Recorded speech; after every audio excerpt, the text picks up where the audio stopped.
Welcome to Traxos. As far as our opening hand goes, I kind of like this. This is this is pretty good. We don't have a ton of mana at this point, but we've got 2 mana rocks. We've got Ulamog we can work towards. We got Staff of Nim, which is going to be some card draw, and then we've got 2 lands. So yes, we'll keep on this one. I do enjoy this. So let's go lead off with Urza's Tower.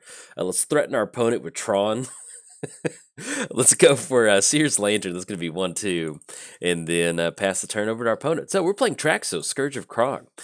Trample whenever Traxos enters the battlefield tapped and doesn't untap during your next untap step. Then whenever you cast a historic spell, untap Mr. Traxos himself. So let's go and choose Tails on this Mana Crypt trigger. On the flip, we are 1 for 1 on those, which feels pretty good to lead off with that. Let's go Desert, and that's going to be 1, 2, 3, 4, 5. Which will be a Thran Dynamo. I think that sounds like a pretty good plan. That's going to be 1, 2, 3, 4. And that'll be a quick Traxos. Yeah, let's go for it. I mean, this is what we played this game for. That's going to be Traxos coming down. And then pass it over to our opponent. Playing against Niv Mizzet, Reborn, flying. Whenever Niv enters the battlefield, reveal the top 10 cards of your library. And then for each color pair, choose one of those and put it into your hand. So basically, yeah, you know what I'm talking about. So get to put in your hand, and we'll see what sort of flavor of Niv we are playing against. So we're going to choose Tails on this Mana Crypt. Lost the flip. We are 1 for 2, and then that's going to be Oblivion Stone. I guess we just cast Staff of Nin. I think that'll work out, because that'll allow us to cash in some extra card draw with this deck desperately wants. So, and we need to pay 1 more. Either way, we can't scry or scurry with Seer's Lantern. So we'll at least go for Staff of Nin. Let's untap old Traxos over there.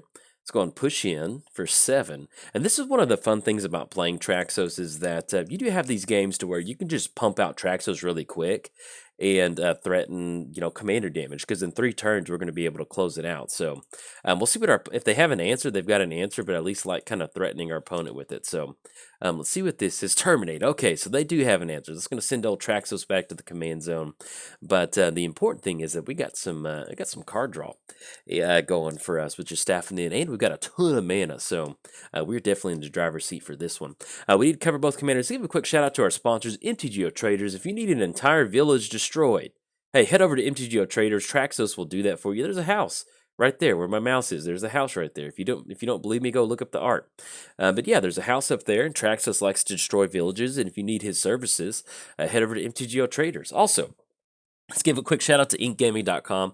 You can use coupon code JOLT to get 10% off anything off the website. So if you haven't treated yourself in a long time, make sure that you do. Let's go and pop our opponent for 1. Just kind of poke him in the eye really quick.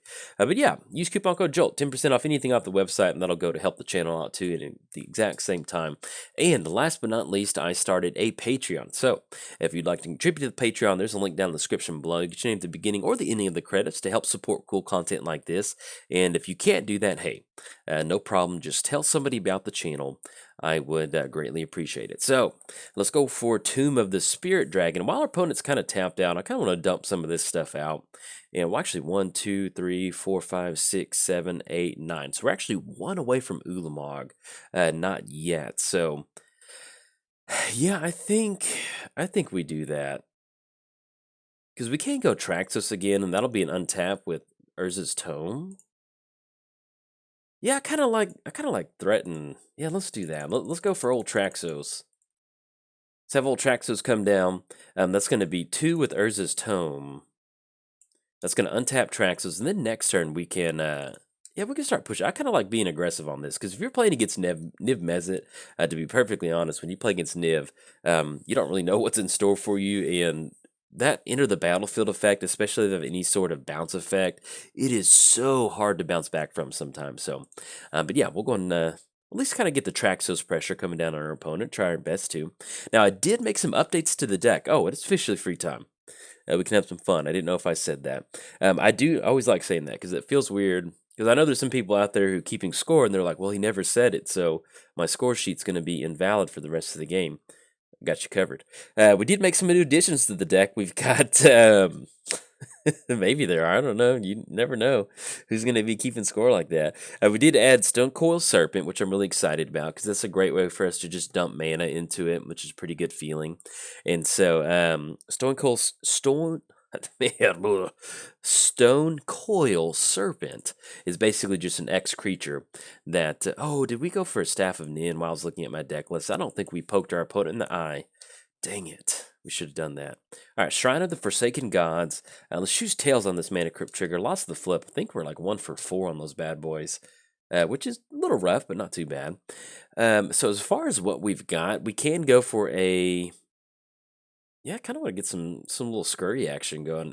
Let's just swing in with Traxos first. Let's push in with Traxos because we've got some answers. We could go for Ulamog, but at this point right now, I kind of like I mentioned, I like kind of deploying some of this stuff out. So I'll swing in for a 7/7, and that's going to be Dunes of the Dead. Now, if we end up going Ulamog, exile 2 permanents, we'll just end up popping. Yeah, now that I think about it, we probably need, if we want to try to close this one out. And this is where this Traxos deck is very interesting to play sometimes. Let's go. Let's have our Ulamog come down, and we get to untap Trax, and that's very nice. Look at Traxos. He's going to untap when his buddy Ulamog enters the battlefield. Let's exile Oracle, and we're going to exile a Forest. We could target one of their other lands, but at this point, we're just going for a threat right now. I mean, we are even open to a board wipe, even though Ulamog is indestructible. But yeah, we just want to pop their basic force because we still want to see if they can't do something about this. We've had our fun with Ulamog already. So, and if you're new to the channel, you know, why didn't I pop one of their colored lands? Unless it's like playing in a tournament, which I never play in a tournament. I typically like to have some fun. You know, if we go for the less optimal play as far as blowing up a land, I still want to see some action. I treat these commander games like I'd be playing my buddy in real life. You know, you just want to punch him in the face, but you don't want to just immediately kill them right then and there. You know, I don't need to win that bad. So I like to see a little bit of action. Plus, it makes the video a little bit longer, to be perfectly honest. So exile target creature, its controller gains life equal to its power. Okay. That's going to get rid of Ulamog, and that's going to be a Johnny on top of their library. And let's go ahead and pop. Yeah, we pop a Johnny, because that way we can get a Johnny off the battlefield. Okay. All right, so let's choose Tails on this one. And just so I don't forget, we're going to go for it right now. All right. Adios to Johnny. Thank you for coming on to the show today. Mana Crypt. Let's go ahead and choose Tails on this one. Lost the flip. It's going to put us up to 28, but we're doing pretty good. Let's go ahead and push in with Traxos. Yeah, let's do that. That's going to be 7 coming across. That's going to be 14 total commander damage and put them down to 13. And then that does allow us to untap. And I think at this point, if we want to be, it's going to be Shrine, which we only control 5 lands at this point right now. I guess we just go Oblivion Stone just in case something like nutty happens on our opponent's side, and then we just save Spine, I think. I think that's pretty good. Yeah, let's do that. So let's just go and pass the turn to our opponent. So we've got some options for next turn. We've got Oblivion Stone. We can put a Fate counter onto Traxos, so that way if our opponent does go for something weird next turn, I don't know what they can assemble, but if they do, we can at least be able to put a Fate counter onto Traxos, and then we can use the 5 mana to destroy everything. Outside of that, we've got a good utility setup too. We have Seer's Lantern. We can scurry, a little bit of Fever, and then have Urza's Tome. Allow us to draw a card. We have no historic cards out of the graveyard at this point right now, but yeah, getting some a little bit of card draw going would be pretty nice. But yeah, this is pretty much what Traxos wants to do. If you haven't seen this deck before, this is basically just kind of like a artifact good stuff deck. There's not really any sort of tutor line that we're going for. There's not, we need to grab this and then we can untap with this and then combo off. This is basically just kind of what kind of shenanigans can we get into. Let's toss all of my good artifacts into one deck and then have some fun. We did add the Stone Coil Serpent to the deck. I also did add Mishra's Self-Replicator. That's the 5 mana creature that's 2/2. And the cool thing about this is it allows us to make a copy of it whenever we cast a historic spell. So it's kind of one of those things where it's like that nice snowball effect, to where if we get that down on the battlefield, then we can, this is going to be Dreadbore, which they don't have the mana for that. Sylvan Wreck, they do have the mana for Vampiric Tutor, and then they have Farseek. So it looks like we yep, opponent's going to scoop it up on this one. We've got Traxos coming across next turn. We've got the mana to put a Fate counter onto Traxos, so that's going to make it indestructible. And then once we go for the -5, we're going to pop everything, and that'll be Traxos coming across for commander damage. This is a good stuff artifact deck, but there's also, the option of, you just get down Traxos, and when you have a commander that's 4 mana and a 7/7, in 3 turns, it's going to be commander damage. It's really hard to bounce back from that sometimes. This game definitely would have been different if our opponent didn't even have Terminate in their hand. So you can see where even with them having spot removal, Traxos was it's pretty gnarly to deal with sometimes. Now there's other times where you just get blown out because you're playing an all artifact deck. But when you win, oh, that feels pretty good. But anyways, I'll see you in the next video. All right, bye. Welcome to Traxos. As far as our opening hand goes, we're going to go and mulligan on this one. Not super wild about that. Oh, yes, and we will keep on this one. I like it. We have 2 lands. We have Mana Crypt. We have to put 1 card on the bottom. But I think at this point, we just ramp into Traxos. I think we just put Azor's Gateway on the bottom because everything else, I like having access to that ramp. And then click OK. Yeah, that actually works out really well. And also, shout out to our opponent. I'm recording a little bit early in the morning on Sunday, and I made the game not thinking somebody would join really quick, and I needed to take a screenshot of my deck list. And so they were very patient in waiting for me to come get my game started. So shout out to them. So let's go and lead off with, I guess, Urza's Factory is probably not really going to matter on this one. We're going to go Mana Crypt and just get off to like a nice little affinity start. That's always pretty cool. And then we'll have Unstable come down. I think that sounds like a pretty good turn 1. And then pass the turn over to our opponent. So we're playing Traxos. Mr. Demolition Derby man himself, Traxos Trample. Whenever Traxos enters the battlefield, tapped and doesn't untap during his untapped step. And then whenever you cast a historic spell, untap Mr. Traxos. Playing against Sram, who is, I bet he could like... Star Wars like Traxos down, mechanically, since he does a lot of artifice stuff. I bet he could take down Traxos. All right, so we're going to go and choose Tails on this Mana Crypt trigger. Lost the flip. We are 0 for 1 on those triggers. And let's go for Desert. That's going to be 1, 2, 3, 4, 5. Yeah, I like going for Mind's Eye. That's going to be a very good option for us to start cashing in some card draw. The only downside is we can't go for it right now. But this is what this deck wants to do, is just get a lot of card draw. In a weird way, with mine, because you're playing colorless deck, you don't really have access to normal card draw stuff. So if you can get down one of the heavier artifacts that allow you to do that, it's usually pretty good for you to be able to start cashing some card draw. So playing against Sram, whenever you cast an aura, equipment, or vehicle spell, draw a card. So we did cover both commanders. Give a quick shout out to our sponsors, MTGOTraders. If you want to use Traxos' Demolition Derby crew or their Demolition crew to destroy an entire village, but yes, Traxos is 100% available for any of your demolition needs. Sorry if you heard some like pinging really quick. Dorothy, who is my production assistant, my cat, she likes to tack at the blinds with her claw when she wants attention. And typically that usually starts whenever I put my headset on and start talking. So I had to go open the blinds for her, and now she went to go lay somewhere else. So just kind of as a sign of dominance, maybe, that she wanted me to just get up from what I was doing. But anyways, we've got it taken care of. So, and Dorothy's happy because the window is now raised. We're going to go and choose Tails on this one. On the flip, we are 1 for 2 on those triggers. And the Gargoyle Castle. So at this point, we do want to leave up Traxos. So let's definitely make the land drop for the turn. That'll be Tomb of the Spirit Dragon. That's going to be 1, 2, 3, 4, 5, 6. So if we end up going, because that's going to be 1, 2, 3, 4. And then, I still want to cash in some card draw. So let's go for Traxos. It's going to be 1, 2, 3, 4. We're going to have old Traxos enter the battlefield. And at least next turn, we can cast Hedron Archive. This still gives us opportunity to cash in a card draw with Mind's Eye during our opponent's turn. And then next turn, we can start to swing in with Traxos and really kind of start dealing some damage to them. But yeah, be sure to check out MTGOTraders. Also, I want to give a quick shout out to inkgaming.com. You can use coupon code JOLT to get 10% off anything off the website. So if you haven't treated yourself in a long time, make sure that you do.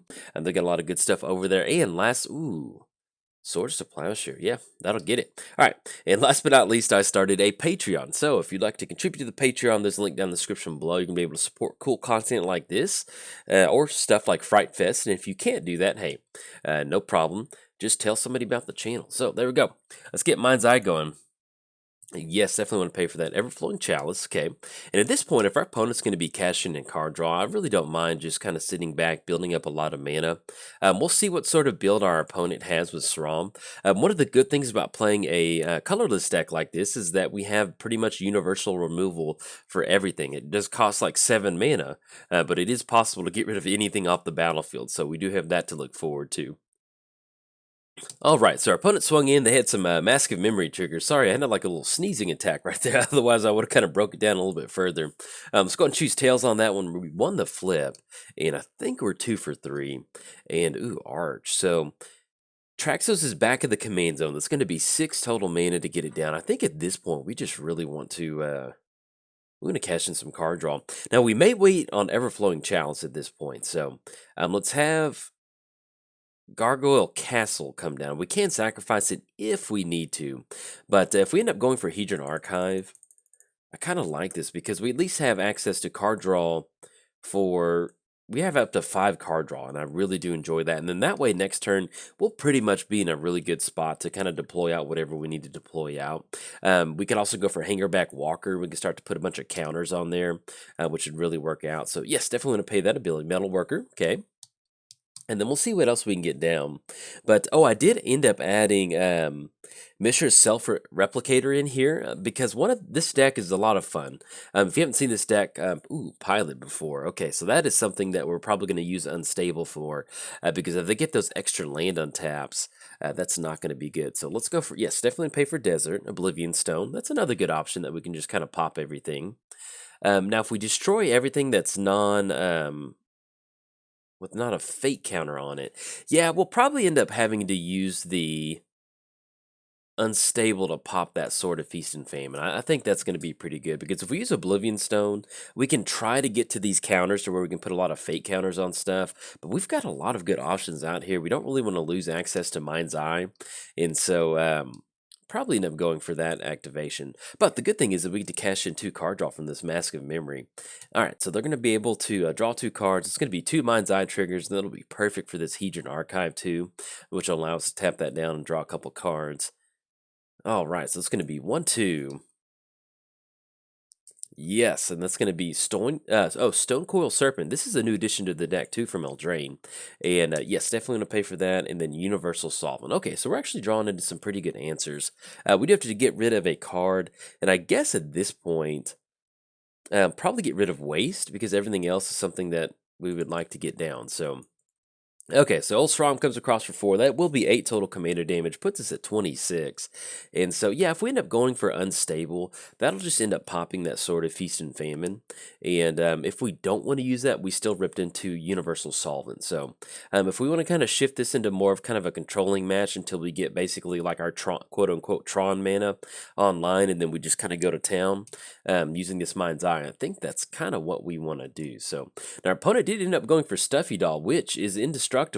So that's going to be really hard for us to deal with, especially if they start blocking with Traxos. Let's go and choose tails on this one. Won the flip. And let's see, we draw to Unwinding. Unwinding Clock. That's a pretty good thing to draw into. So this basically allows us to dump out in our entire hand. So let's lead off with the Unwinding Clock. That's going to be 1, 2.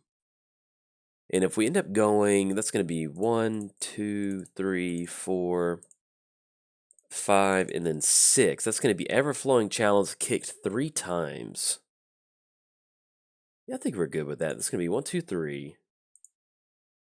All right, so it's going to enter the battlefield with 3 extra counters on it. Yeah, because we can take another hit. I'm not super wild about it, but with these artifacts untapping, we'll be able to get some good stuff down. So do we want to end up going for Oblivion Stone or even something like Metalworker will give us access to a ton of mana for next turn? So I think Metalworker... And we can actually go for Oblivion Stone. We just won't have access to the mana. So yeah, let's do that. So I think we're okay with Metalworker. Because we can toss that down in front of Sram if we don't want to worry about that Sword of Feast and Famine trigger. Then if we get the mana going, that is nice. But we're going to be able to untap all of our stuff. And that's going to be 1, 2, 3, 4, 5. That's going to be, should be 8 total mana that we get to untap with that Everflowing Chalice. So... all right, everything's going to untap. That's going to be the Mind's Eye trigger. And as far as tapping down, we'll tap down, well, do we want to go ahead and use that 7 mana to stomp that Sword of Feast and Famine? I think we can take another hit. So, yeah, let's just go and pay 1 with Unstable. Definitely use that ability. That's going to be Mind Stone. And then this Unwinding Clock, that's really going to help us kind of deploy our entire board out and make it to where it's going to be hard for our opponent to do anything. Because now at this point, we're looking at tapping out for a huge Stonecoil Serpent. That's going to be 1, 2, 3, 4, 5, 6, 7, 8. 9-10. And then that's going to be like a 13-13. Oh, yeah. The only downside is we are playing against a mono white deck, but getting down to 13-13, reach, trample, protection for multicolored, that's a pretty good option. So, but we've got some good stuff going. Now, if we do find ourselves into All Is Dust, I think that's what we're looking for. All Is Dust, that's going to sacrifice all colored permanents that will allow us to get rid of Sram, and that will allow us to get rid of Stoneforge Mystic. We might go for some Oblivion Stone setup, because that would kind of pretty much be a very rough start for our opponent, or to bounce back from that. That's pretty much almost going to be a good game. And so I think at this point, yeah, we just like digging into our library. And actually, our opponent's a little bit ahead on mana at this point right now. So they're not ahead on mana, they're ahead on card draw. They're at 76 cards in the library, we're at 80. So even though we have been cashing a lot of card draw, our opponent has been doing very well themselves too. So let's see where this Uazama's Jitte is going to go. The good thing is that we can declare Metalworker a blocker. The only downside is that does give them a couple extra counters on Uazama's Jitte. But if we do want to stop this Sword of Feast and Famine, ooh, all right, I kind of like that line of play. That's going to be Foundry Spectre coming across. Now we will end up losing that last bit of mana, but with this Mask of Memory, yeah, I think we actually let that go through, because I'd rather draw in 2 cards. Okay, so they're going to swing it in for a 4/4. We want this Mask of Memory trigger to stick. So at this point right now, I guess we just still block on Fountain. Well, yeah, let's do it like this. Let's just leave Metalworker up, because if we block on Uazama's Jitte, they're going to, either way, they're going to get the counters, and at least this forces them to use those Jitte counters and to get rid of Metalworker before we get our turn for next turn. So, worst case, absolute worst case scenario, we just cash in a bunch of card draw, hit the reset button with Oblivion Stone. And what are our opponent? They could have Guilty Conscience whenever a creature deals whenever it deals damage to that much creature. Let's see. So enchant creature, whenever enchanted creature deals damage, Guilty Conscience deals that much damage to that creature. Ooh, so they could be doing some Stuffy Doll. That would be pretty cool. All right, so we're going to pay for these Mind's Eye. Definitely want to pay for that. And that's going to be Hedron Archive, and that's going to be Command Beacon. And that's going to be Blink Moth. Okay, so we do have to get rid of a card. At this point, since we do have a utility lane, we're just going to get rid of Command Beacon. That Inventor's Fair keeps us online for any sort of artifact that we may want to grab. So we could grab Spine. That would be another good universal piece of removal. The only thing is we just need to exile Stuffy Doll if we want to get around that. So yes, definitely going to pay for that Mind's Eye trigger. And that's going to be Pilgrim's Eye. And they do end up putting Guilty Conscience onto, deals 1 damage to itself. Okay, so we've got an interesting board state. And the funny thing is that Stuffy Doll is going to stick around, too. So we've got to play around this Stuffy Doll. All right, so it's going to deal that much damage to Stuffy Doll. And we'll go and let them do this trigger really quick. Oh, and excuse me. I've never seen this before. We're getting comboed out. Okay. I guess I should have left up that universal solvent. Never mind. This is the first time I've seen this. This is greatness. Okay, so our opponent's going to get in on this one. Nice. I'm going to pop that in there. Let's go and auto yield to this, because this is pretty good. Look at this. Look at that. Oh, that is just beautiful. This is what it's like playing against Mindcrank. You just get that pop, pop, pop going. And so there we go. They're going to close the game out. So good game to our opponent.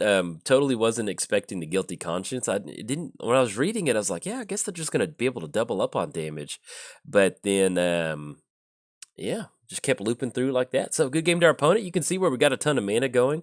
But my willingness to dirtle, or my desire to dirtle into a bunch of mana might have cost us the game on that one, because I don't know, just there's 2 things that I enjoy in Magic: having access to a lot of Magic and cashing a lot of card draw. And so maybe our opponent kind of sensed on that, and I don't know. Either way, it's fun to see stuff like that. So anyways, if you enjoyed the video, like and subscribe. Thanks. Bye.